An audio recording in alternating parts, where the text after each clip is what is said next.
ఆకాశములను సృజించితి, నీకు తెలియక ఏదీను చేయించదు.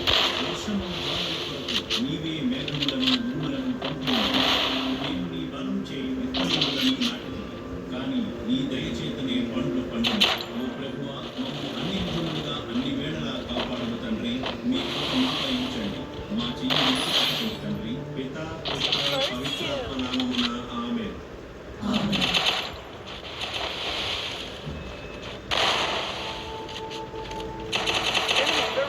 మీకొకరిని పరిచయం చేస్తాను. మన ముందు నిలబడి ఉన్న ఈ బాలుడి యొక్క పేరు రాబిన్. ఇతను ఒక అద్భుతమైన బాలుడు. తన కళ్ళతో ఏమీ చూడలేదు. ఈ బాలుడు ప్రభు దీవెనలను అందుకున్నాడు. తల్లి గర్భంలో ఉన్నప్పుడే డాక్టర్లు బిడ్డను అవార్డ్ చేయమని ఉంచుకుంటే రిస్క్ అని చెప్పారు. కానీ అతని తల్లిదండ్రులు నిరాకరించారు. అక్కడ నిలబడి ఉన్నవారే ఆ బిడ్డ తండ్రి. డాక్టర్లు ఇతని జీవితాంతం దివ్యాంగుడుగానే ఉంటాడని చెప్పారు. ఈ బాలుడు జీవితంలో ఇక నిలబడలేడు, మాట్లాడలేడు, కనీసం